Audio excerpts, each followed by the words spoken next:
And finally, you have broader considerations that might follow what you would call the falling domino principle. You have a row of dominoes set up, and you knock over the first one, and what will happen to the last one is certainly that it'll go over very quickly. So you could have a beginning of a disintegration that would have the most profound influences. In 1954, President Eisenhower believed that Vietnam was the first domino. He argued that if Vietnam and its neighbors were allowed to fall to communism, the rest of Southeast Asia would follow, leaving Japan and the South Pacific exposed to the advancing threat. The president's administration moved quickly to bring South Vietnam under its influence. For prime minister, they backed a former Vietnamese official named Ngo Dinh Diem. Mr. President, it is a great joy for me to be again in Washington, and a great honor to be welcomed by you. I thank you very much. You are indeed welcome. Diem was far from perfect. He was aloof, corrupt, and a nepotist. But the White House conceded, we knew of no one better. The Eisenhower administration pledged millions in aid to prop up the new government in South Vietnam.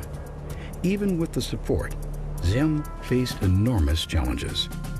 He was a Catholic, ruling a nation of Buddhists.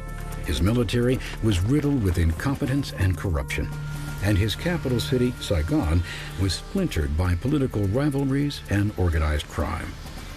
Diem claimed to represent true democracy for South Vietnam, but he treated the country as his personal fiefdom. He remained isolated from the population and unsympathetic to the needs of the people.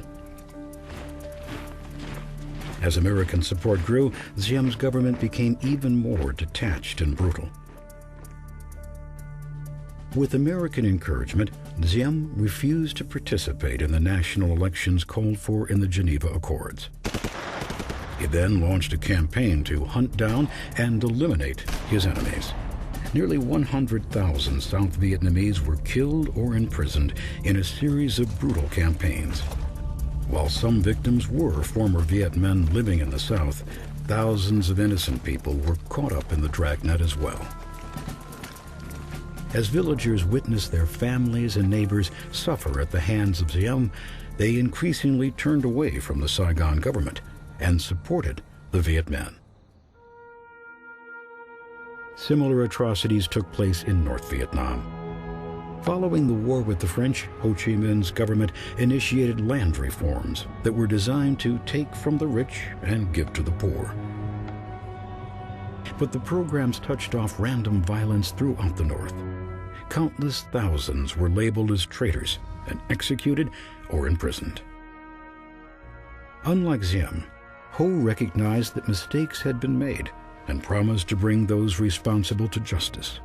But he conceded, one cannot reawaken the dead. Though Ho could be ruthless in pursuit of his beliefs, to his people he remained the kindly Uncle Ho, the patriot, the man of the people, selflessly dedicated to the reunification of Vietnam. By 1959, Ho's communist followers in South Vietnam were on the verge of being completely wiped out by Diem. Finally, after urging restraint and patience for 5 years, Ho authorized them to strike back. Guerrilla attacks were launched against government targets in the South. The campaign gained strength. Other revolutionary groups joined with the communists. In 1960, the various factions organized themselves for armed struggle. They established the National Liberation Front, or the NLF, with the stated goal of overthrowing the American-backed government in Saigon and reuniting the country by force. Diem viewed the NLF as yet another challenge to his power. He called the communists Viet Cong, or VC for short, and the name stuck.